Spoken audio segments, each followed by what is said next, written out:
Hello and welcome to Crucible of Words for more Legacy action. Today for our midweek meta deck we are playing Samus SSP's Legacy Challenge winning Lands deck. So Lands is a deck that kind of fell off a bit towards the end of the previous season, we're going to call it, until the BNR happened.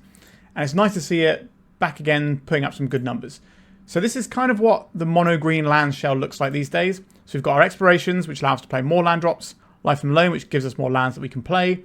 We've got crop rotation to find specific lands, Malevolent Rumble to dig for permanents like exploration, or our Disruptor Flutes to mess with our opponent as well as lands, and putting the Life and Loam in the bin.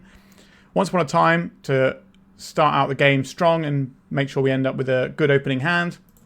We've got Urza Saga with a few little things it can find, Pithing Needle, Lavaspur Boots, Grafdigger's Cage, Expedition Map, and of course the Mox Diamonds, which are also there to ramp us out. The rest of the deck is unsurprisingly lands. We've got ourselves Bojuka Bog, Boseijus in many numbers here, Karakas, Ghost Quarter, Tabernacle, 4 Thespian stage, 4 Dark Depths. So we are really trying to lean into the Dark Depths combo as our first attempt at sending, and then we can hopefully rebuy that numerous times. Our other win condition is Urza Saga. We're of course playing Wastelands and Ghost Quarter to jam our opponent up, and a couple of Maze of Ith to make sure that we can deal with any creatures they may have. This also has 4 Yavimaya to mean that our Dark Depths can tap for mana super early on, which means we can fire it in earlier. Not much else to say about the main deck. It's all the sort of things you would know and expect from a lands deck in the year 2025. Sideboard wise, we've got ourselves some removal and dismember, some graveyard hate in Fairy Macabre, some disenchant style effects in this Force of Vigor, some endurance for more graveyard hate, some Elvish Reclaimer so we can board these in and they can help us tutor for stuff we need when we don't really want to be getting our crop rotations, counter spells and stuff like that. We've got Disruptor Flute we can board in so we get up to 4 against some matchups.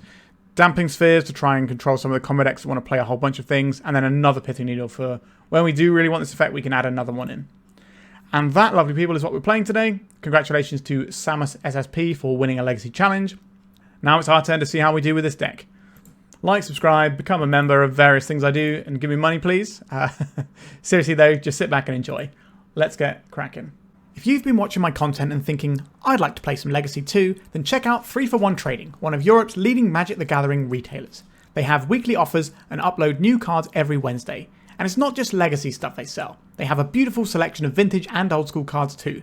Support from sponsors like 3for1 Trading make it possible for me to put out videos and help keep Legacy alive, so why not give them some love?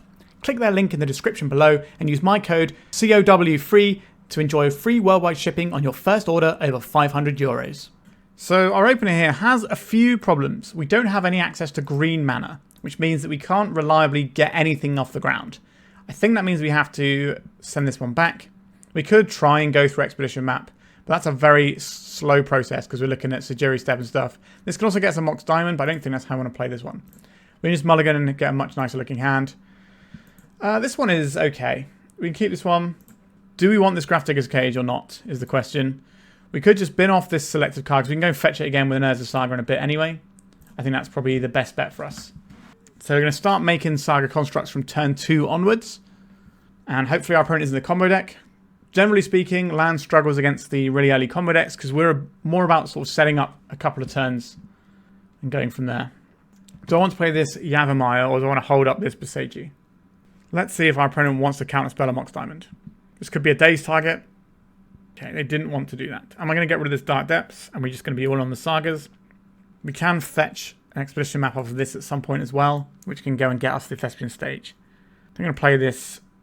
I'm going to put this Yavimaya under it, just to make their mana base not as good. Because if we have the Yavimaya in play, it helps our opponent out a bit. Potentially, anyway. Let's go Exploration in. They don't like the sound of this Exploration, but we can still just make Urza Saga constructs from next turn anyway, because we have the Mox Diamond start. Brainstorming in response to Exploration, they really don't want us to have extra land drops. We could lock our opponent out pretty soon from our opponent's perspective. Force of Will, Pitching Ponder. Okay, we still don't really know what our opponent's playing. This could be Doomsday, it could be Blueback Tempo, it could be Blueback Reanimator, which is still a thing. I think in this week just gone, there was actually a challenge top 8 from a Reanimator build. Alright, so we're on Doomsday. Not in love with that for us. So we can blow up this Underground Sea with a Boseiju. Sejiri Steppe. If we blow up this Underground Sea, they just have to let it go. Is that better than getting a construct in? We can get a construct in next turn and it's still fine. I think we do need to disrupt our opponent, though. They don't have to fetch here. It says that player may search their library. Okay, they just left the Doomsday on top of their library. Does that mean they have another land? Yes. Do they have the ability to Dark Ritual now? It's very unlikely they have the ability to kill us this turn. I suppose they have one card left in hand, right? Okay, this is a Cabal Ritual into the Doomsday. This is going to put them to 8, which might be a difficult number for us to achieve. They'd probably play around Wastelands, I would imagine, because that's one of the easiest tools we have to disrupt them. Alright, they've made their pile. Let's have a look. Is there a low Lion's Eye Diamond? There isn't a Lion's Eye Diamond. How many Street Wraiths are in here? There's 1 Street Wraith, 1 Edge of Autumn, 2 Edge of Autumn. So there's probably 1 Street Wraith in the pile. What about Brainstorms? There's 1 Brainstorm. Consider's not in the pile. 2 Brainstorms, 3 Brainstorms. Okay, so I think they're on a Brainstorm line, but there's no Consider in their pile. Have a Life from the Loam here, if we want it. So we can Wasteland our opponent. How many Lotus Petals do they have? 1 Lotus Petal, 2 Lotus Petals, 3. So there is a Lotus Petal in their pile, which goes with the island. So we're not going to be able to shut them off that way. I suppose we're always could just float mana off this because we can always activate the other Saga anyway. We're not activating both of them. So we may as well just float one from this. We can 2-turn our opponent. If I think that's worth doing. We can just go Grafdigger's Cage. Sorry, not Grafdigger's Cage. Lavaspur Boots, make a guy, equip the boots, attack, and then kill our opponent the following turn.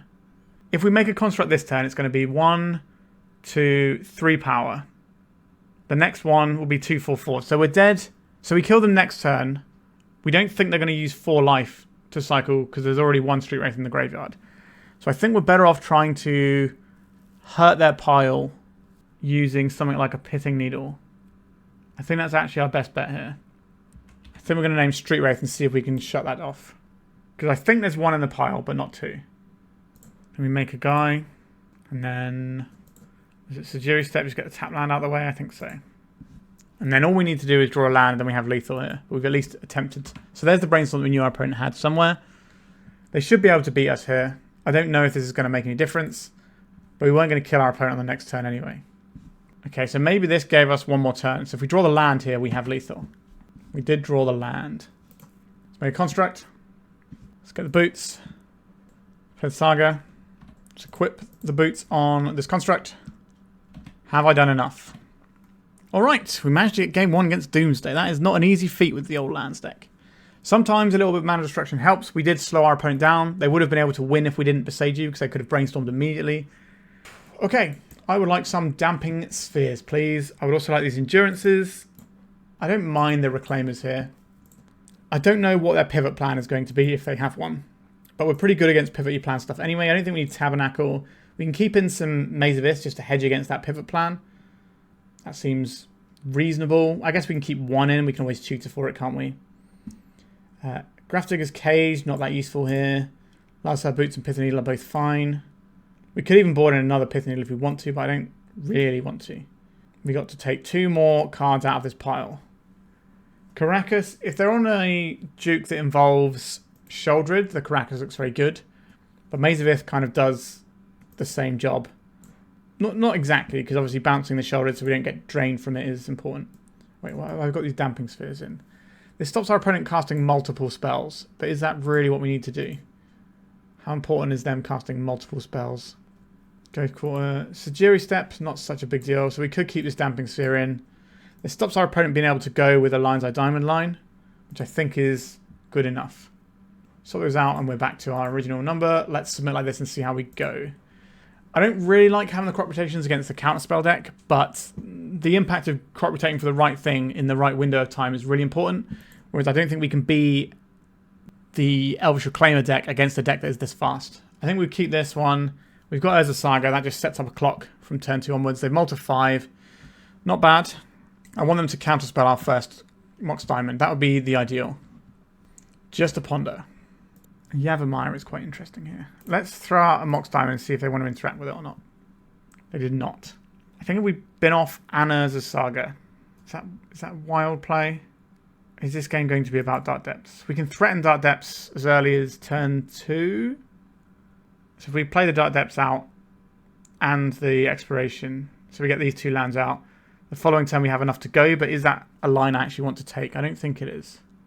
So I'm going to play out this as a Saga, play out this Exploration. I think I will just play out as Yavimaya. It gives us the ability to crop rotate if we feel the need. We start jamming some big friends. We can give them haste and just start cracking in immediately. I have to imagine our opponent is still on the game 1 plan rather than pivot because of how bad the pivots are against lands, generally speaking. Our deck doesn't care about creature combat because we win that as a general rule. Black and blue, so we've got a Cabal Ritual going on here. So they're going to go to 9 life after this Cabal Ritual is finished. Oh, sorry, after this Doomsday has finished resolving. Right, they've finished making their pile. What can we discern from this? Is there a Lion's Eye Diamond? That's always the one I look for first. There is no Lion's Eye Diamond, so they are probably going to be completely insulated from Wastelands in that case. That's not how we win this one.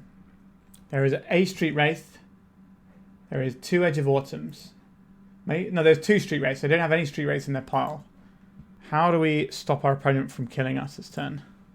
That is an interesting discussion.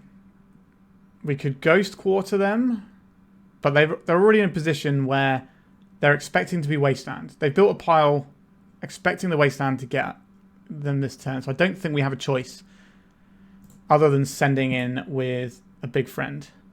I'm going to play this Mox Diamond and pitch this Forest. We're just trying to make our creature as large as possible. So next turn we can maybe kill our opponent if we get another turn. Guess we didn't have to play this now, we could have played it next turn. But we get the boots off of this next turn, and we should have lethal. I suspect we don't get another turn though. I could just Wasteland as well now, just because. If our opponent wants to bite on that. Like, what else are we doing with that crop rotation? We could crop rotate the Urza Saga, but this game isn't about next turn. It's about whether or not we get a next turn. So probably just is hit the Wasteland, try and slow them down. Again, I don't think this is going to make any difference, but we may as well make the play because it's the one we have. I suspect we're just going to get considered, LED'd. Should be a pretty easy pile for our opponent to navigate. I think I could probably even make this pile. That's how easy this one is for them. So they play. Okay, they've got Lotus Petal. So they cast a Brainstorm. They're going to put some stuff back. Then they're going to use a...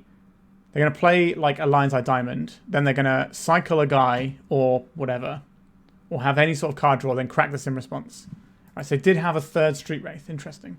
So they must have had 2 Street Wraiths in the pile last time. That's a little bit unusual. So I've got 2 cards left in their library, so they can just play... Oh, Jace, Wielder of Mysteries. Okay, so now they're just going to mill themselves with a Jace. This is something that we could Pithing Needle. Obviously not right now, though. Okay, we're on the draw for the final round. Do we want to do anything differently from what we've seen? I have a Pithing Needle over a Damping Sphere, maybe. Although, I do like how the Damping Sphere stops them being able to ritual into it, actually. Yeah, we'll keep with the Damping Spheres. I don't think the Damping Spheres are going to be amazing here.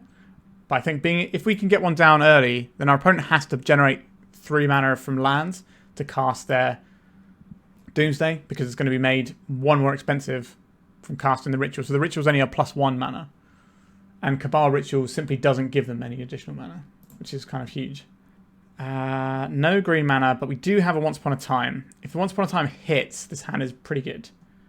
What's the chance that we hit on 4? Right, I'm willing to give it a go. This matchup isn't very good for us, so we're going to take a slightly riskier line, but I think it should pay off most of the time. Haven't done the maths on the Once Upon a Time, but feels like... And there is the Boseiju we were looking for. Let's cast an Exploration. I'd quite like this one to resolve. It did not, though. We got 2 for 1. We still have Wasteland lock going. We can just Wasteland, rebuy, over and over. So depending on what our opponent does... Okay, this is a non-basic, so we can blow that up. We'd like to find an Exploration on top. And then we can just really pop off the following turn. Because this turn would just be like Exploration, Wasteland. The following turn would be Life from the Loam, Wasteland again. And just keep that train rolling. They did not shuffle off the Ponder. They have to imagine all their lands are getting Wastelanded. That's our main axis of interaction. That and their face. Oh, we did draw the Exploration. Play the Exploration. Play the Wasteland. We do need a land for this play to work. But our deck is full of lands. And we get another land, and we just get to cast a Loam and Wasteland again. And our opponent is in a spot of bother. And eventually this will win the game, this combo of these cards. Cycling Street Wraith looking for mana, I suspect. They found a polluted delta. They're going to go and fetch a basic island, I would imagine. Oh no, another underground sea. Are we going right now? Personal tutor. Alright, really want to draw a land. We're like better than 50-50 to draw a land. We did not draw the land. That is a little bit disastrous. I did say we had to hit relatively well for this hand. And we did hit pretty well. We just need to find a land. That was actually the easiest part and we failed. But drawing the extra exploration was the harder part and we managed to get that one accomplished. And hitting the green source off of our turn 1 was also a little bit tricky. But we got there. So now they're going to put a Doomsday on the stack. And we have to try and win the game next turn. Or stop them from winning the game next turn. Those are our two options. Our opponent has made their pile. We could look through it, but the amount of choice we're going to have next turn is going to be very limited based on whether or not we draw a land. If we draw a land, we can think about if we're doing Dabbing Sphere or Life from the Loam. Urza Saga. Okay, so play this one out, and then we need to look at our opponent's deck. Is there a Lion's Eye Diamond in here? There is not a Lion's Eye Diamond. What this tells us is the Damping Sphere is probably going to be the slightly better option. So we're going to play this Damping Sphere, because they can't play Lion's Eye Diamond and then play a spell for the same mana. So this will mess up the amount of mana. Now they might still have enough because they have these underground seas going. But next turn we can try and Life from the Loam and take out their Wastelands to combine with the Damping Sphere to take them out. But if we'd have drawn a land last turn and could have been Wastelanding this whole time, then things get a lot better for us. We can still win this. I doubt our opponent built their pile around a Damping Sphere. But they probably built their pile around a Wasteland, which means they're going to have the mana here to do some stuff. So playing around Wasteland and playing around and paying an additional 1 is kind of the same, but if they need to pay an additional 2 or 3, then it becomes a problem. So we might have bought ourselves an additional turn here. There is the Lion's Eye Diamond for the following turn. So this exposes them to Boseiju. Disruptor Flute. That is interesting. Is that better than a Wasteland? If we name Thassa's Oracle. Let's see what is in their graveyard here. Is the Jace Wielder of Mysteries in here? Doesn't look like... What is this? Exile X-Tag artifacts and our creatures. Return them to the battlefield under owner's control. So they can just blink it. Interesting. Vision Charm. That's a nice way of getting through the piles. I'm not seeing Jace Wielder of Mysteries. I'm also not seeing Thassa's Oracle. We get to answer one of those. Jace costs 4 mana. They could just play Jace next turn and get us. Alternatively, I guess we can play this at instant speed for each other spell that player has cast this turn. If we put this on Thassa's Oracle right now, okay, I think we're just going to hold up this Disruptor Flute. That's our new plan.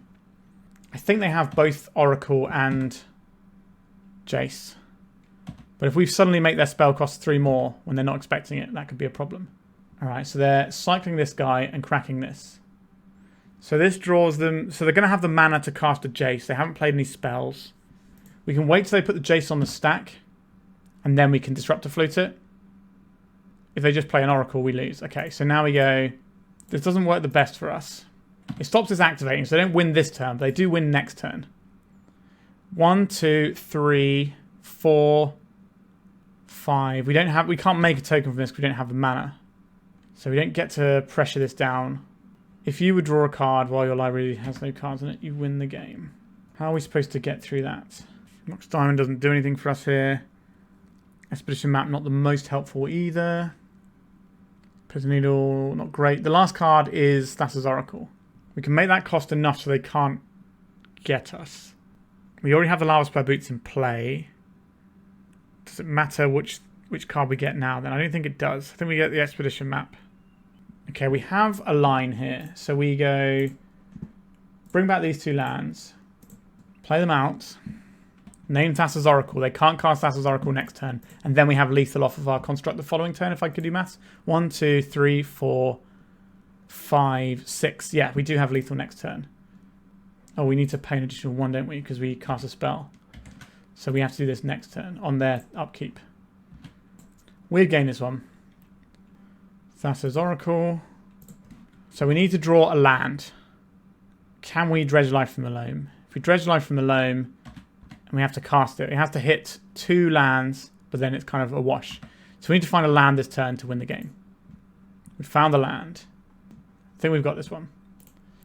The one way we could have done this cleaner is when they cracked the LED, we could have then named Jace Wielder of Mysteries. Because then they couldn't put this into play anyway, and then we wouldn't have this clock burning us.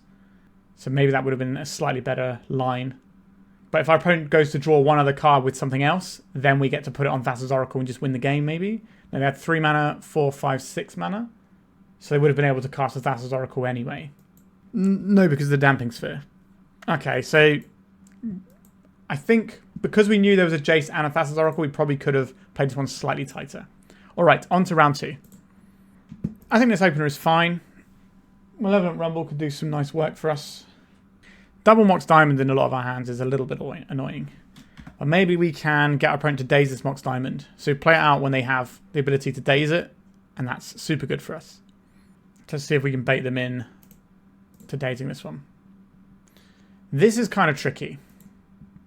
If they are playing Delver, we don't need the Karakas. If they're playing Sneak and Show, we do need the Karakas, because that can save us. Which means we're getting rid of the Ancient Tomb, which helps us play around. Alright, I think we're going to get rid of the Ancient Tomb, even though it can help us play around some bits and pieces. I'm going to play this one out. I'm going to cast an Exploration, play out this Boseiju. I'm going to go for this Malevolent Rumble. They didn't daze the Mox Diamond. They're going to daze this one. We didn't get them. We thought maybe we might have got them.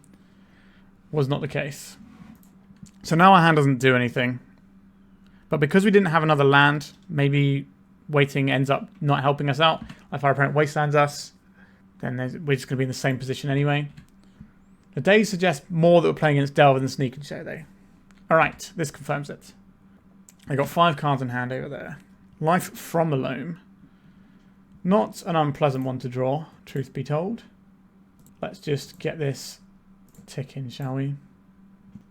Probably should have left the Karakas in case they have Tamiyo. But I quite like representing force of... Sorry, not force, crop rotation. I think I would like to Mox Diamond here. Let's put another card in the bin. We don't really want to be using an Ancient Tomb. I could use this Pithing Needle. We could wait to see if there's a Tamiyo. We can name Corey Steelcutter or Scalding Tarn. That's not very exciting here. If we name Scalding Tarn, they play a Tamiyo. We're really going to regret not naming Tamiyo. But if we play this and they never play a Tamiyo, then it's going to feel like a waste as well. Corey Steelcutter. So probably going to take a pretty big portion of damage right now. Lands is traditionally very favoured against Delver decks. It's like the deck you want to be playing into Delver. Okay, they didn't have a second spell, so we're not taking that much damage. That's good news. Alright, we're just going to Dredge Life from the Loam, and this will eventually win us the game, in theory. Now I'll play out Thespian Stage. Do I even want to play out this Ancient Tomb? It's kind of whatever, isn't it? I think I will play it out. So we have a line available to us where we use the Thespian Stage to become a copy of Boseiju. That puts the Boseiju into the graveyard. Then we can dredge the Boseiju and blow up the Corey Steelcutter. Which is what I'm going to be doing this turn side card, I think. Unless something really weird happens and we need to copy something else for the stage. Wasteland. A Brainstorm. We're not too bothered by our opponent's Wasteland here. I don't think they can just throw this off willy-nilly. They need to save it for something like a Tabernacle or a Maze of Ith. Something that actually stops them from pushing damage. I don't think they can just Wasteland for free here. Or they can stop messing with our combo. Dragon's Rage Channeler. That's going to turn this Corey Steelcutter on. And we're going to take a bit of a hit here. The Blue-Red Delver is obviously the best tempo variant against lands because they have access to things like Price of Progress. If we go to the end step here, let's make a copy of this Boseiju. I'll keep the Thespian Stage. Boseiju goes in the bin. Now we can dredge that back up. And play our Urza Saga and get that tick-in. We can blow up this Corey Steelcutter. We can do it now and give them more mana on their turn. And play this Thespian Stage as well. I think we do blow up the Corey Steelcutter now. It's just a bit too much damage for my liking. Could name Wasteland with this Pithing Needle just to make sure our Sagas do their job. We'll immediately get wasted if we play it though. I don't really want to have to tap this Ancient Tomb to then copy in response either. Because we're taking, what, 6, 7 at least next turn. I don't think we get to play this Pithing Needle. Ponder. Yep. Taking 8. If they can string enough spells together, they will kill us. Right. We're not dead this turn, unless we're just getting bolted to the face a whole bunch. There is a bolt. This is exactly lethal. because these hit for 3 each. That's 3, 6, 9, and then 3 from the bolt. That'll do. Didn't really come together for us. Getting our Malevolent Rumble dazed was pretty irritating. We still drew okay afterwards, though. I like Endurance here. I like Reclaimers. I'm not sure how I feel about Dismembers. It's kind of a weird one. I think we do want them, but they just feel a little bit troublesome. Don't think we can afford crop rotation against Delver. They've got too many easy counter magics. We don't need the Grafdigger's Cage. Boots is fine. I don't know if we need the Karakas still. I still like the Bojuka Bog. The Ancient Tomb is probably a little bit of a problem for us. We don't really want to be paying life. Going above days is important, but I don't really want to be doing that. What goes from here? There's probably some Disruptor Flutes. These don't actually look very good. So we can actually have a couple more cards back in if we want them. What would we want? We could just keep the Ancient Tomb because it's land and lets us get above days and pitches to Mox Diamond. I don't really want to be using it very much though. I guess we could just have a crop rotation in there just to supplement our Reclaimers. But there's so many counter spells our opponent can throw at us. I'm a little bit hesitant to be smashing these crop rotations in. So what does this hand actually do? We, once upon a time, hopefully we find an engine card like an Urza Saga. Or we can find Dark Depths and try and assemble that combo. We've got this to mitigate damage for a while. We got this to blow up Corey Steel Cutter. I think this hand looks pretty unexciting, but is probably fine. So one of the reasons why Blue-Red Delver is such a good deck is even when it comes against bad matchups, there are still lines it has that win the game. It's not completely stone cold to anything because it's got cheap spells, a good aggressive game plan, and the flexibility to just keep someone off balance for long enough. We don't have to worry about days on turn 1, so we can just fire this one out. If they force it, they force it. A Reclaimer is a pretty good find here.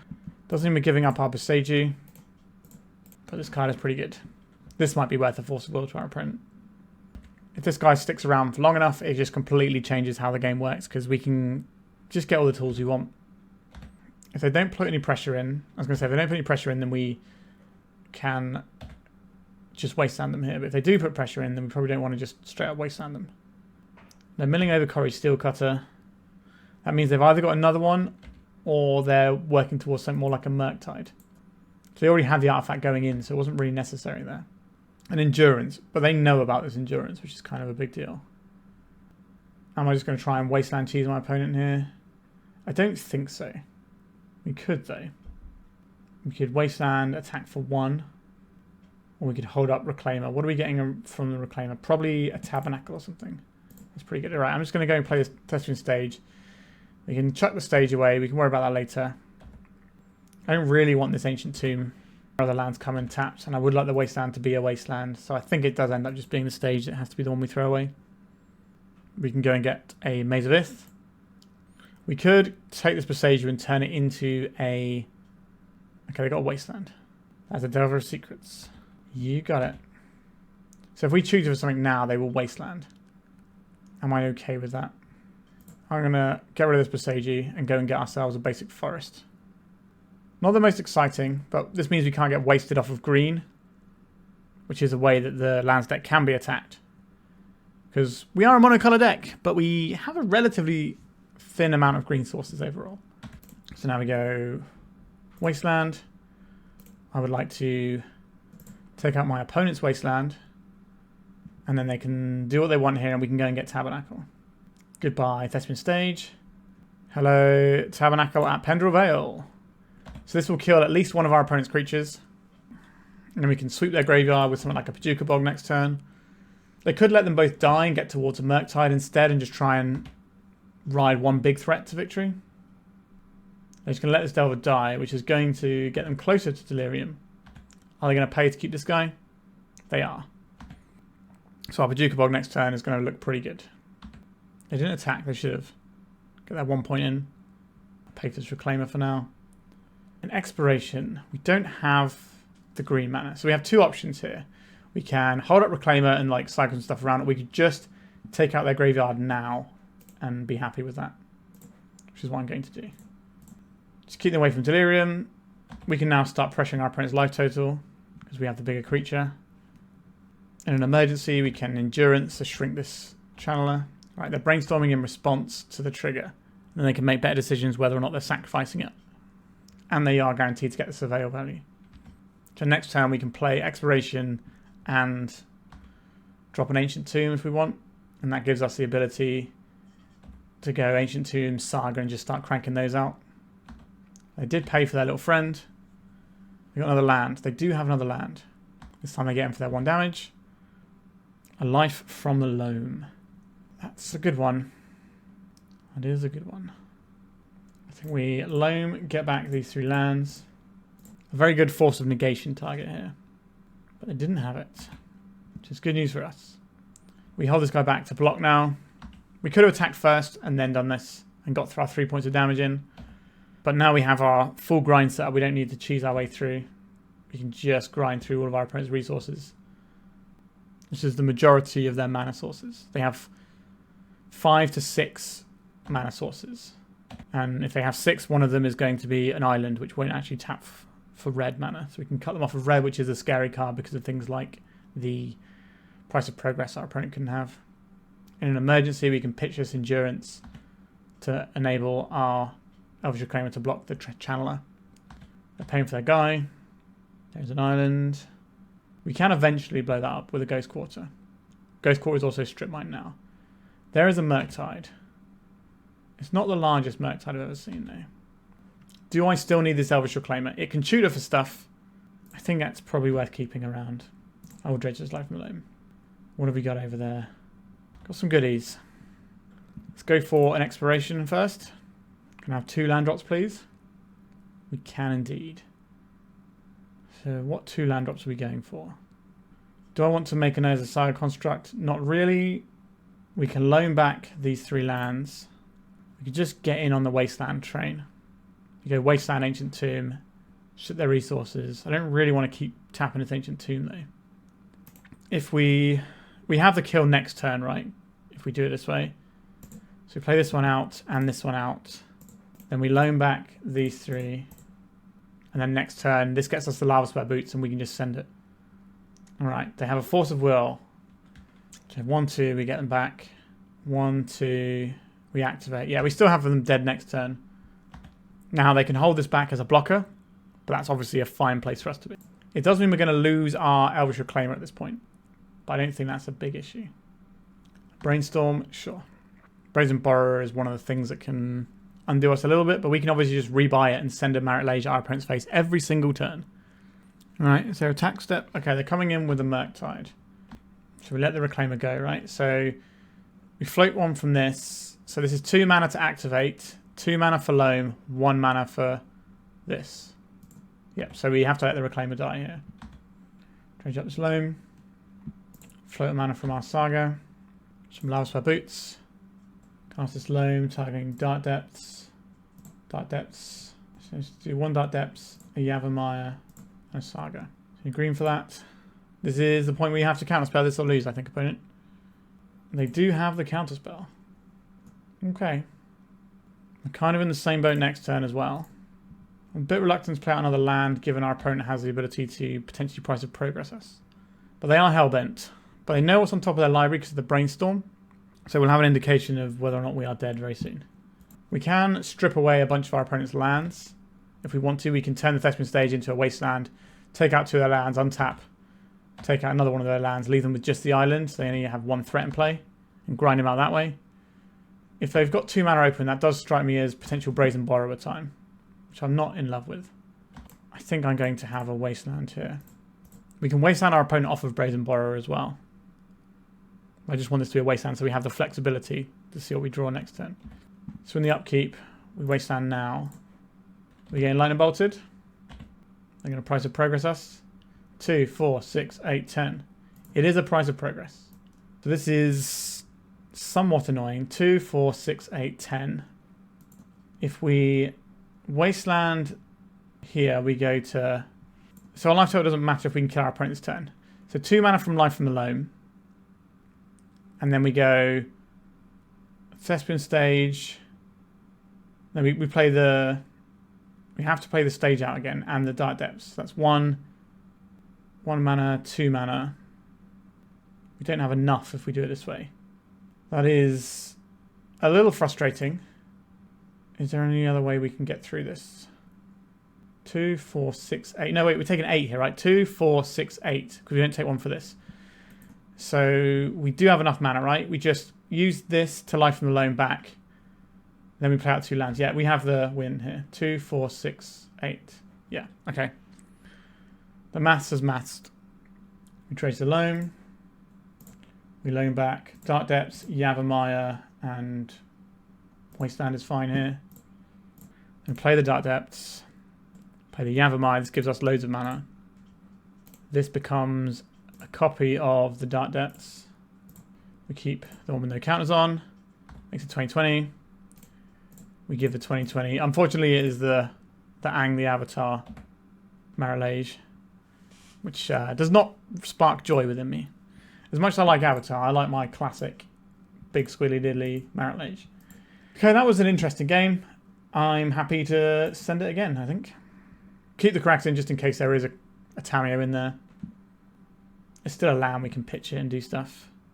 How do you like Malevolent Rumble? This does assemble our combo, doesn't it? And has a removal spell for the first threat, if we want to do that. No turn 1 threat from our opponent. A Life from a Loam. Let's play a Mox Diamond.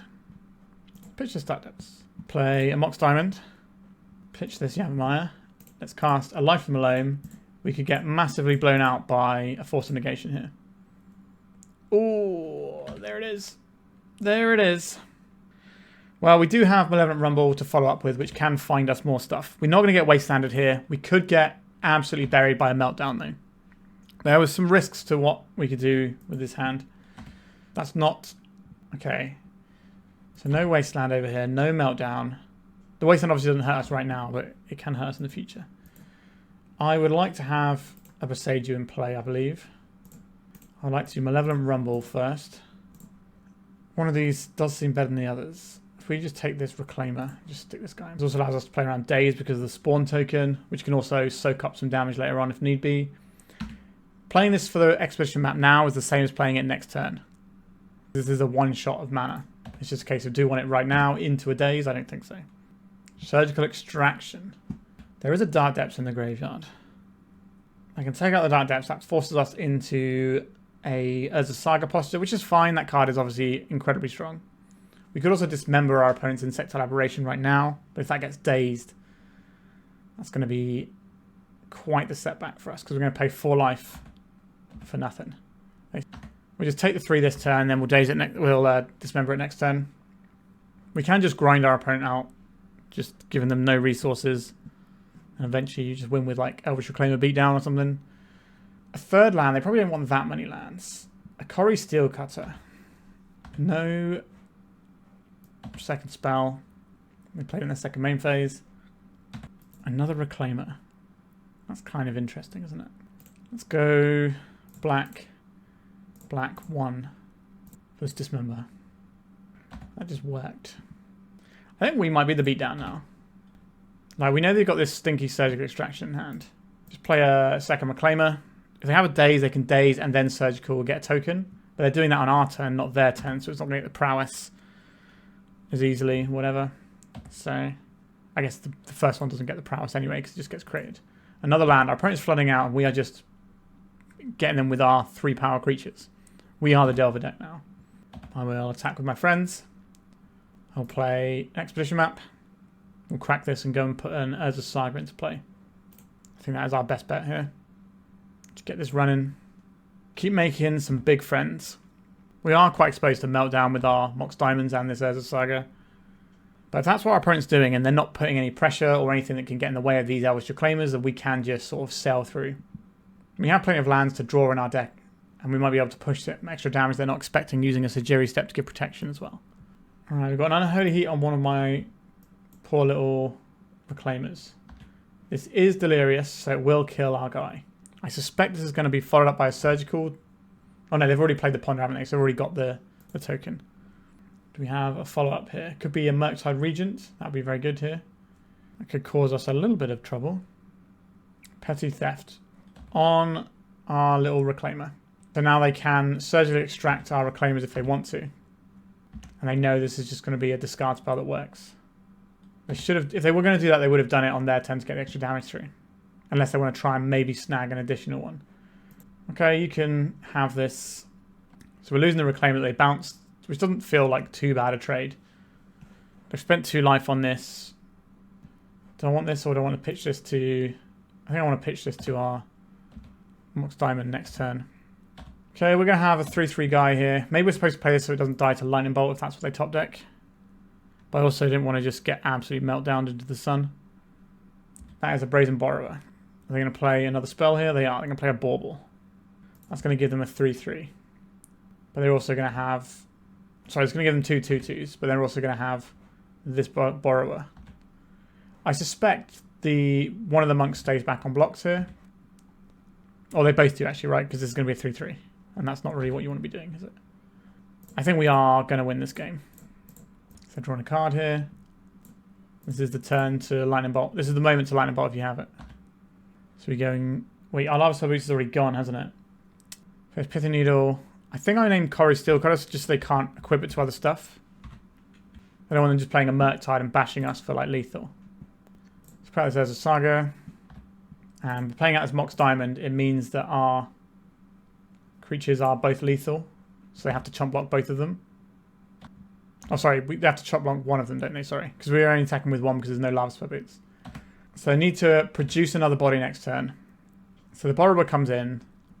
The token stays at home. They have to produce another body. If they melt down us right now, I'm not going to be best pleased. I think you probably do this pre-combat anyway. We have no cards in hand. Get the most amount of information before you make any decisions, like what you're attacking with. Now, obviously, they're just going to be attacking with a Borrower because it can't block these guys. But you never know if something changes in a way that maybe they can somehow string together lethal damage if they just have enough cantrips. It's wild, but stranger things have happened. I guess they would have needed to play Corey Steelcutter first and then Brainstorm. And then maybe get enough guys. Alright, we managed to get the match. That was a good back and forth, sort of showing the angles that Delver can have to attack us. Alright, on to the third round.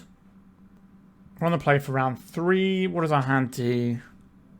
It's kind of standard Life from the Loam business.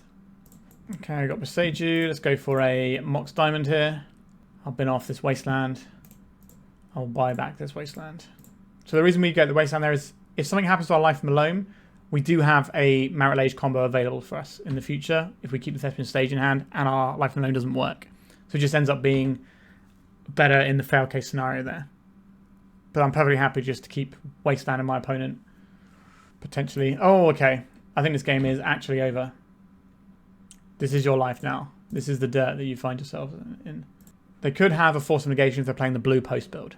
But we're just on a situation where our opponent's just going to only ever have one land in play at all times. Unless they are playing like a build that has a basic in. Can you beat a Wasteland lock? Probably not. Sure, I'll dredge that this turn. Let's play the Wasteland. Wasteland this. Get back Ghost Quarter as well. And then I'll have... going to clean up. And I think I'm just going to get rid of this Maze of Ith. I don't think our opponent's going to be doing much in the making lots of creatures space of this game. Glimmer Post. You can gain life. I could do this all day, opponent. Do we need to play any of these sorts of things? I don't think so. Just going to get the stage back. Can we get a clean up here? Get rid of one of these Boseijus, I think is fine. And one of these stages. It's a Glimmer Post. Play a Wasteland. It's just going to be how this game operates for the foreseeable future. Get back Wasteland and there's a Saga, please. Discard a card. My cup runneth over. What do we discard? Security Depths for now. We're not doing that stuff just yet. We need our opponent to miss a land drop. Once that happens, then we get to develop. Okay, so we get to develop here. We don't have to dredge the Life from the Loam this turn either. We might hit someone like an Exploration. They're discarding, they're shuffling in an Emrakul. This feels like green post, perhaps, because of the Emrakul. Mox Diamond is pretty good. I will play this Mox Diamond out. I will pitch this Thespian stage for now. I'll deploy my Urza Saga. Get that running. Alright, they've had enough and I don't blame them. The Emrakul showing us that makes me think they are playing green. So I would like to have access to Damping Spheres, Disruptor Flute, Pithing Needle to name the One Ring, and Damage Sphere obviously shuts down a lot of what the deck's trying to do. I don't think the rest of these are that exciting. We could definitely play something like a Dismember for their Elvish Reclaimer, or we could play our own Elvish Reclaimers to have more tutors. But let's take out things we don't need, and then we can work out. So we don't need Graveyard Hate, so we'll take out the Bojuka Bog and the Grafdigger's Cage. I do like having the Expedition map. The Karakas looks great here. All the mana disruption seems good. Tabernacle's probably not at its best. It can maybe mess with them if they've got a bunch of tokens off of a Kozilek's command. But that game's probably over at that point anyway. So you can lose those. None of these get found by Once Upon a Time. So I think I'm going to bin off one of these Once Upon a Times. And we'll try it like this. Being the Wasteland lock deck versus the all of our lands are non-basics that we need multiple in play to work, doesn't feel like a terrible spot. We have a Wasteland. We don't have any way of recurring it. But I think this is fine. We can assemble a Marit Lage, kill. Cloud Post. Well, I think we all know what's about to happen to this little Cloud Post. Goodbye, Cloud Post. Soporific Springs. Okay, so they're on blue post, but they are running Emrakul. That is interesting. So these crop rotations are a little bit worse than I originally thought. I'll play this one out. I will cast this Pithing Needle. I will name the One Ring. Next up, we probably want to name Karn. Ancient Tomb. Stock up. Yep, that's very good. So we can try and Boseiju our opponent. It only really takes off of 1 mana. It's not like we're hitting a Planar Nexus which can take them off of a load of mana. Basically like cuts them off of 2. And possibly more if they've got Cloud Post and all that sort of jazz. To Malevolent Rumble, probably off of the Urza Saga this turn. And then we can maybe threaten the Dark Depths. The Dark Depths kill looks a lot worse now we know they're playing blue Cloud Post. It's just unusual to see the Emrakul in these blue builds. They normally cap out at Ugin because that's just enough to win you the game. You don't need to go any higher. Once you've got counterspells backing up an Ugin, it probably lights out. Although Emrakul can certainly help against some matchups, I suppose. If things are going to go really long, it does go over the top of everything. Karakas, that's certainly has a potential to be useful. Let's play the Saga. It already makes mana because of the Yavimaya. So we can get green mana out of our Saga. Let's go for Malevolent Rumble. Dark Depths, Lavaspur Boots, Mox Diamond. If we go for the Mox Diamond, I kind of want the Lavaspur Boots and just make our opponent terrified of Dark Depths all the time. Yeah, I'm going to do that. So I don't really want to get rid of these cards that can be pretty useful. We are a Mox Diamond away from having a potentially lethal send next turn. I think we're better off just getting stuck in with the Saga. Alright, Tower but no Nexus. 4 mana, Karn the Great Creator. Not my best friend. What are they going to fetch with him? Or are they just going to plus him? Okay, they're going to fetch. They could plus him to make it harder for us to deal with him. Liquid Metal Coating. Yeah, I hate that one. Soak Extraction on the Wasteland. Seems like a fine place to be. If we draw our Ancient Tomb, we can attack this Karn and kill it. If we don't draw the Ancient Tomb, we could draw a Mox Diamond. That also works. So we have a decent selection of hits that maybe gets rid of this Karn. Actually, no, the Mox Diamond doesn't tap for mana because of the Karn, right? So that's not a goer. So they're just going to start blowing up our permanents.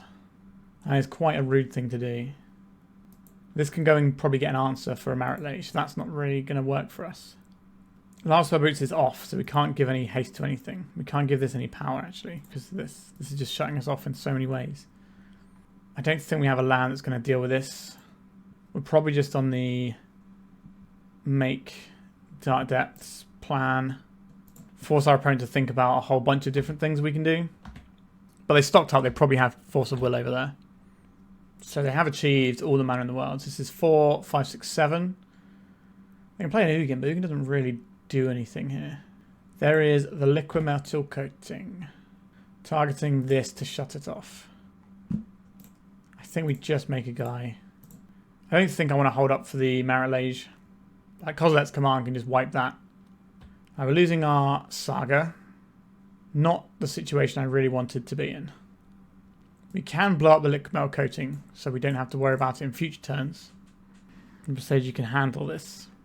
They have no blue mana, so no like Tishana's Tidebinder can come in and block this. Disruptor Flute. Intriguing. Can't really play this out. We can play out as Karakas though. Could have played out the Lavaspur Boots and gotten lethal damage this way. I'm not expecting this to actually connect with our opponent's Khan though.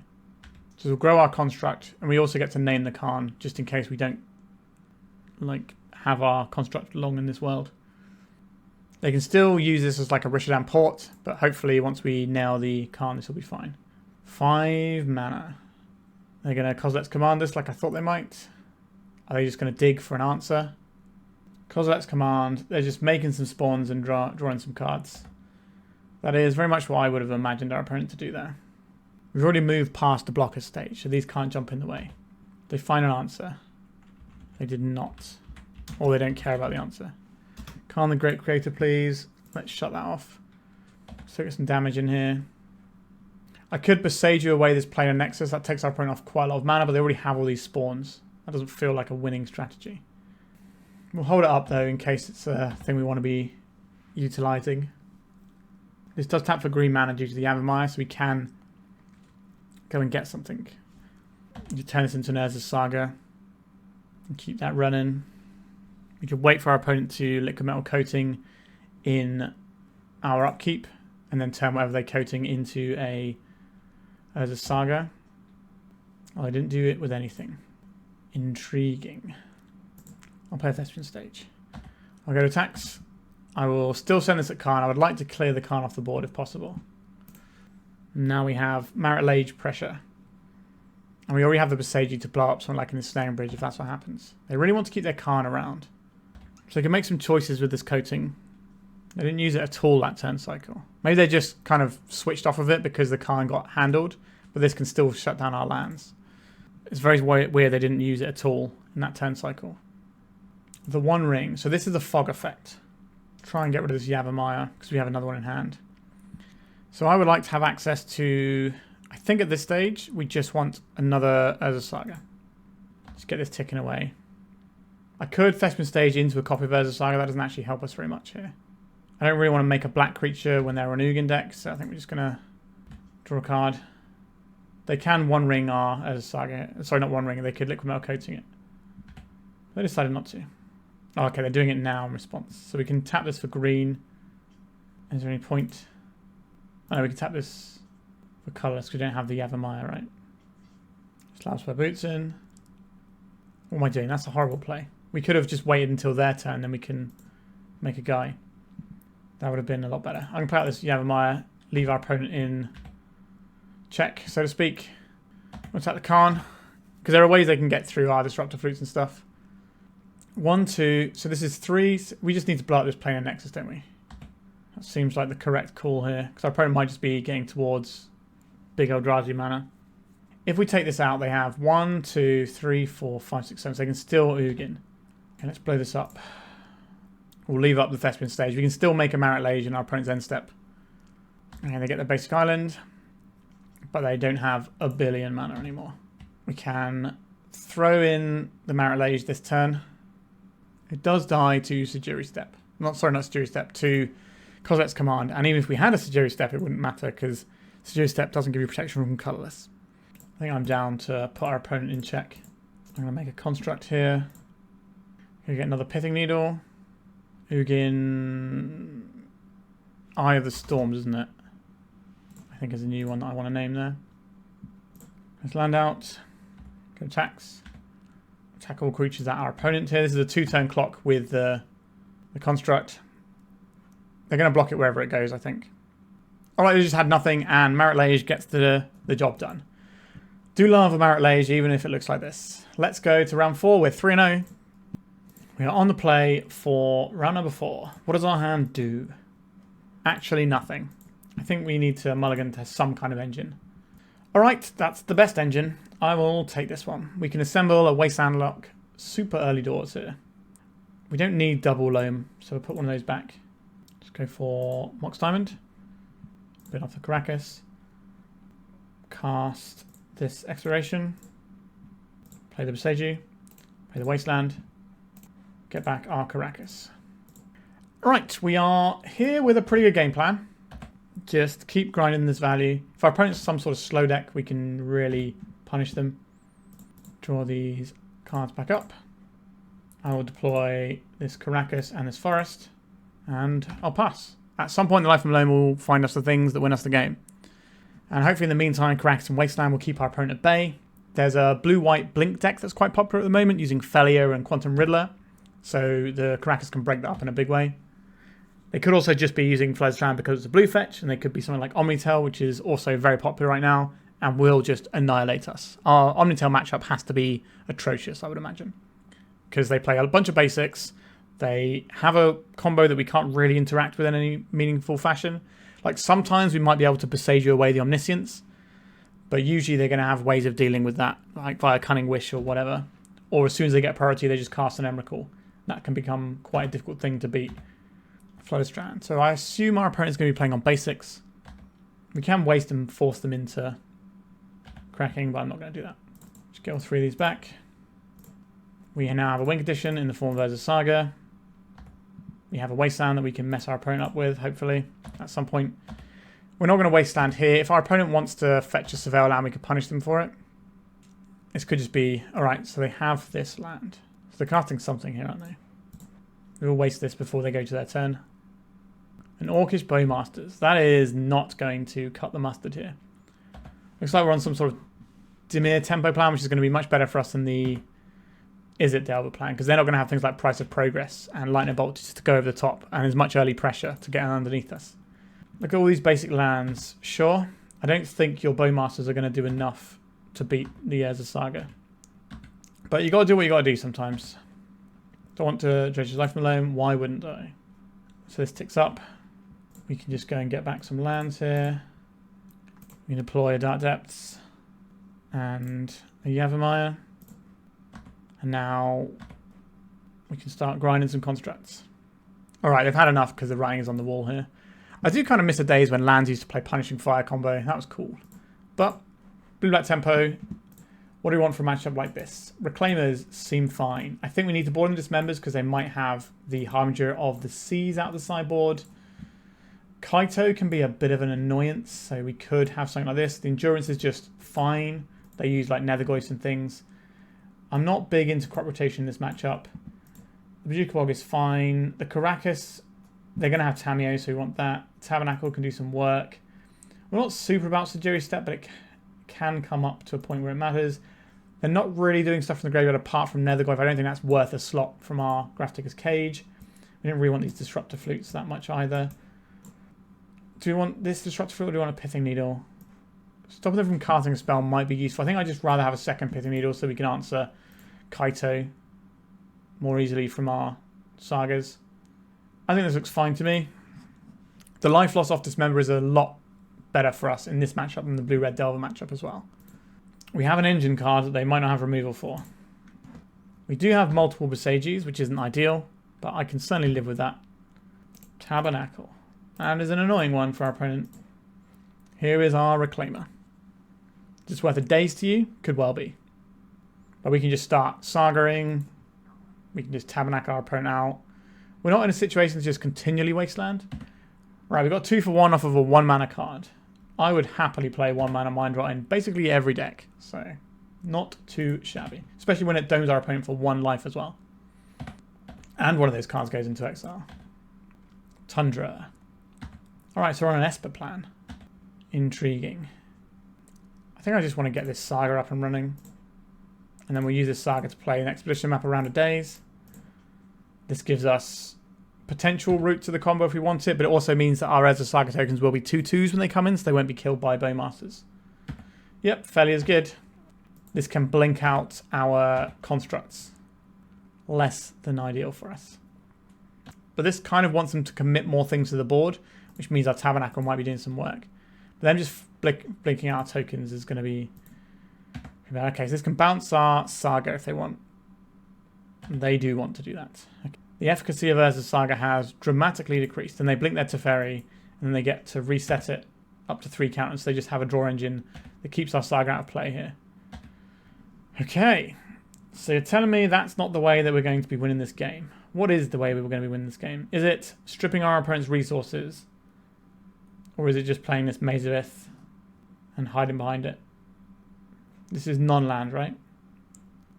Okay, I think we're doing Maze of Ith things now. Just keep the failure back. They're still going to be drawing extra cards all the live long day. Because this doesn't have to target anything. It can target our expedition map, which is also fine. Oh, they have a Wasteland. Yikes. So goodbye Maze of Ith. We take...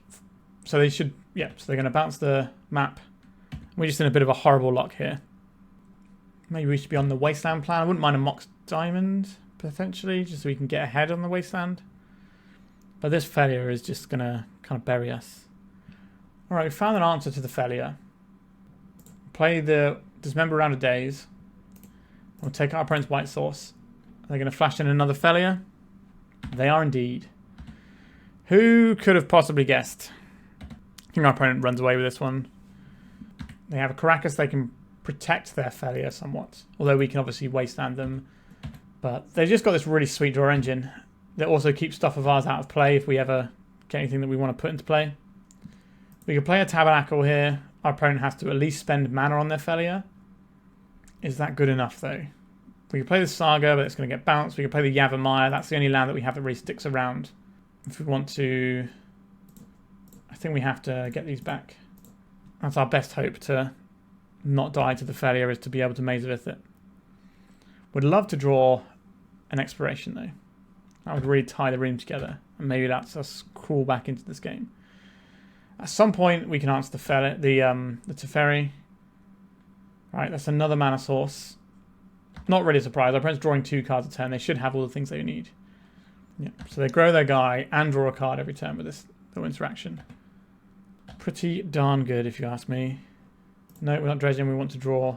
Ooh, a Pithing Needle is actually pretty good here. Let's go for the Pithing Needle. Can we claw our way back in? The Fairy Time Raveler.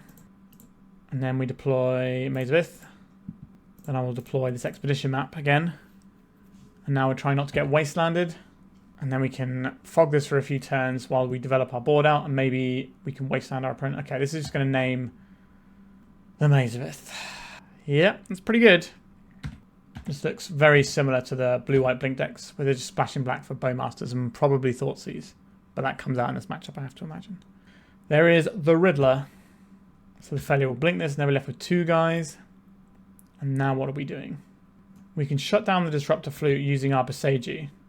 That doesn't keep us alive. We need to draw another Maze of Ith. Or an Ancient Tomb to crack this. No, because that's our land drop, isn't it?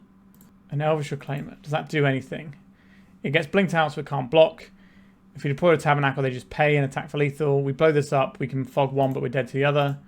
I don't think there's a way out there. Okay, let's go back into what we're doing over here. So our opponent's doing some failure things, which I really dislike. How useful is the Graveyard Hate? I like the Pithing Needles. I think I just like what we have. It just didn't work for us, which is sometimes the case. Maybe we could take out Once Upon a Time and get a Disruptor Flute in and just go up to 3 of those effects. Or we could go up to the full 4. Sorry, we could go up to 2. Sorry, not the full 4. We're not going to find room for 2 more. But I think this is reasonable. We could take out the Bojuka Bog, but I believe our opponent's going to have some graveyard-based stuff. Even if it's just the Murktide, having a Bojuka Bog somewhere in our deck can be interesting. And it's a land. It pitches to various bits and pieces. Like, there's no way I'm going to have a Grafdigger's Cage in this matchup. Expiration and Life from the Loam. This is pretty much the best I could hope for as a start.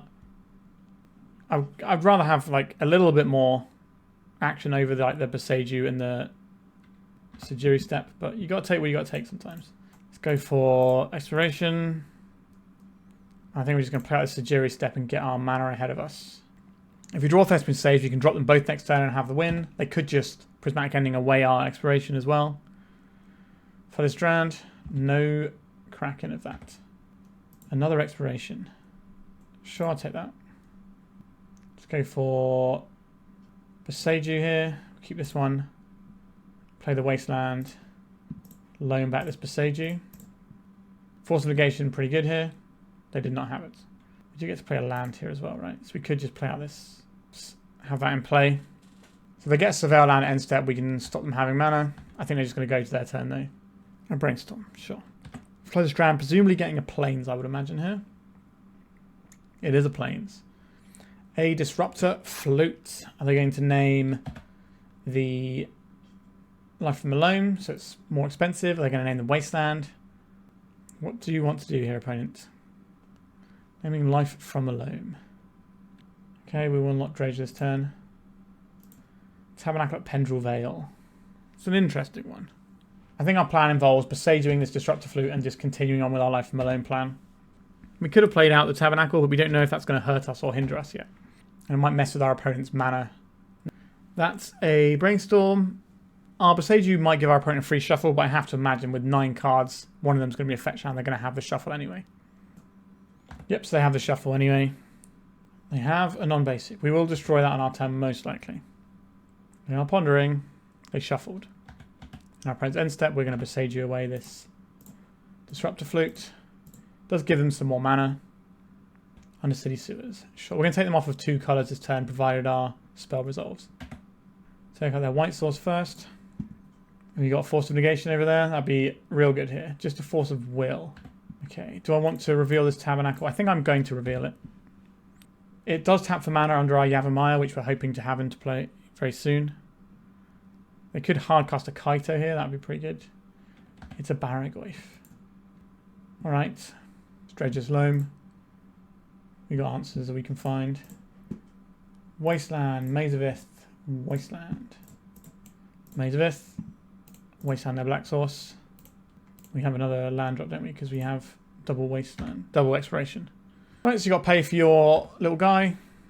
I assume they're going to do that. And then we get to Maze of Ith, and let's have a Wasteland right now. Brainstorm is not a bad way of trying to find a Wasteland. Alright, they've had enough. We've got the hooks in, and we get there. The grind is real, and we are on schedule for a trophy match here. So we could put a trophy up with 4-0. Let's see if we can grab it. We have a pretty good hand, actually. I think we keep this one. We can do some Urza Sagaing pretty early doors. Flooded Strand. Is this going to be a fair blue deck or an unfair blue deck? We played against more fair decks than normal today, which is honestly refreshing. A Mox Diamond, you say? I'm going to bin this Boseiju, I think. Then we're going to go for Saga. Then we're going to go for Booties and Map. I care about the map resolving least, I think. So next turn we can just send with a big friend. But our opponent might be doing some combo things. Brainstorms. They've only cast cantrips. That is combo vibes I'm getting right now. Polluted Delta. Underground Sea. Personal Tutor. Alright, our opponent is Doomsdaying over there. 5 cards in hand. Some decisions need to be made here. How much mana can I produce? I think our best plan... So we could Expedition Map for something to mess with our opponent's mana. But that's on board. We could Boseiju this turn. Yavimaya. Boseiju this. They probably don't fetch. Then we don't get to attack. Play this. We can make this guy. Then we can attack with the Lavaspur Boots this turn as well. Do I think setting our opponent off for 1 turn is going to be enough? This is a really tough decision. Now we kill our opponent in 2 turns, I think. Because they're going to... We hit them for a bunch this turn. Then they Doomsday, and then they're basically dead. If we Wasteland them, they're going to go to 9 here. If they're at 9 life, that means this guy is not going to be big enough. So it's going to be 1, 2, 3, 4, 5, 6 power. 7 power. That's not going to be enough. Really tough call. Okay, I'm going to play out this Mox Diamond. Going to imprint this Yavimaya. Oh, sorry, not imprint. It's not Chrome Mox. That's Thespian Stage. If we Wasteland our opponent, if we Boseiju them, we can then Wasteland. We can then get Expedition Map for Marilage next turn, and we have 1, 2, 3, 4 mana, which is enough. That's probably our best bet. So we'll target this, and they didn't fetch anything. So maybe this buys us 1 turn, but in that 1 turn we can win the game. Because this mana makes Marilage, this mana equips Marilage. So we need our opponent to not kill us this turn with the Doomsday they just put on top. Just have a pass the turn line. It's pretty much on board that we can kill them though. Doomsday. So we could have put our opponent to being at a lower life total here. 1, 2, 3, 4, 5, 6. So we could have put them down to... They could be on 11 here, which means they would go to 5, which is still enough to cycle 2 Street Wraiths. So if they kill us this turn, I don't think we actually had any lines that mattered. They have the Brainstorm. This should be like a Lines I Diamond consider par. We just have a little look. pretty stock stuff. They got a Knight's Whisper, which you don't always see. Here's the Lion's Eye Diamond. They're going to cycle some guy.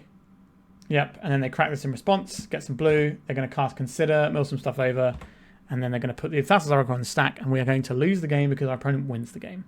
We got pretty lucky to beat Doomsday in an earlier round. I don't think we're going to get that same luck here. The matchup is not good.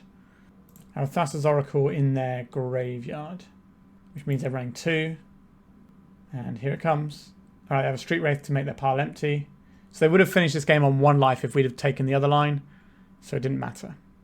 And obviously they get to build a pile differently depending on what we do as well. Damping Spheres in, please. I would also... Pithing Needle is not nothing. The Endurance can help with it as well. We don't need Grafdigger's Cage or Bojuka Bog. We don't care about their pivot plan. We'll keep in a little bit of something for that. Probably not doing Sejiri Steppe stuff either. We've got the Damping Spheres. We want those. We need to cut one more card from this. It's probably just a once upon a time, isn't it? I can't remember if this is exactly what we did before. Maybe we want the Reclaimers so we can push damage early on. So we get rid of one of those and a couple of Crop Rots. No crop rotation for us. I think it seems fine. Like, it's as good as it's going to get for us, really. I can certainly see the argument for keeping in more crop rotations over a Pithing Needle or whatever. Okay, we get to keep this one. We'll lead off on the Mox Diamond. We can pitch the Boseiju or the Cradle if it resolves, and then we can just play our Elvish Reclaimer, leaving a mana up. Let's see if they want to do anything about this Mox Diamond. Get the Reclaimer in. Let's get the Thespian stage in.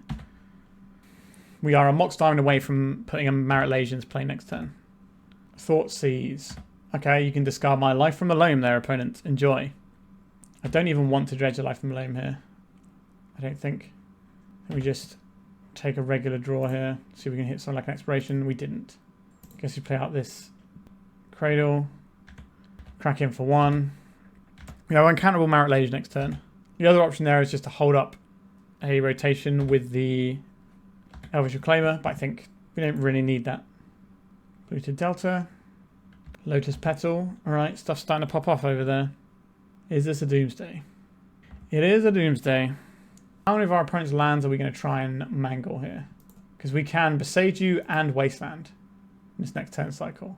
But they're probably just going to set up like a cantrip LED pile. We get to see what they make, and then we can... Well, we get to see what's not in their pile, and then we can probably infer what is in their pile and then play around it. Oh, I say play around it. Have our best possible chance. Alright, this is a very quick pile. Is there a Lion's Eye Diamond there? There is clearly not a Lion's Eye Diamond in this pile that I can see. Oh wow, they're killing us this turn. Because that certainly would be a problem. Okay, they've got a Lion's Eye Diamond pile now. They need to do something else and then we get a chance to hit this. That's our only hope. They are not going to give us any chance at all. No hope allowed. Second Street Wraith. There's a Surveil. They're going to finish this game with 0 cards in their library. And then they cast the Thassa's Oracle. We got nothing here. I did say this matchup was horrible. Turn 2 bodying us, not really where we want to be. 4-0, and then we lost the last round. We can't really complain about that sort of record. It's pretty decent. And we did beat one of our bad matchups early on. So a pretty good bread and butter 4-1. I really like this deck. Seems like quite a strong thing to be doing. The one thing I did kind of wonder why it wasn't in the deck was Blast Zone. I really like having one of those because it just answers a bunch of problems and helps shore up some other matchups a little bit. So I wouldn't mind seeing that. You can also copy your Blast Zone with a Thespian stage and have a Blast Zone with 0 counters on, which gives you a way of blowing up tokens, which might sound really convoluted. But the amount of like land drops we get and access to lands in our deck that we have is actually a pretty reasonable thing to do. So I wouldn't mind seeing a Blast Zone in this list. That's probably the only thing that I think is missing if you want to run the mono green build. I think the mono green build is obviously perfectly fine. It managed to win a challenge. But let's quickly take a look at the current meta game and the data we have of the last 2 weeks. So this is our last 2 weeks of data. As you can see, Isildelva is the most played deck, but it's actually performing fine. You know, it's pretty close to 1, which is a reasonable amount. It hasn't actually won any events, which is interesting. Blue Black Tempo is slightly overperforming in terms of top 8, but this is all within pretty reasonable tolerance of our data set. The Omnitel deck is performing quite well, but again, we're in low data set, so it's hard to draw significant conclusions from here. Eldrazi doing fine. Doomsday doing pretty good right now. It's kind of the de facto best blue-black combo deck, probably, so that makes some amount of sense. Oops All Spells has won 3 events, which is a lot. That's like nearly a third of all the events. So that's kind of a little concern, but they didn't do very well this week, so it might just be a thing where it pops in and out. Turbo Reanimator, not a lot of people are playing it, so the numbers look really good here. Same with some of these other bits and pieces. Blue Cloud Post is doing very well, I would say.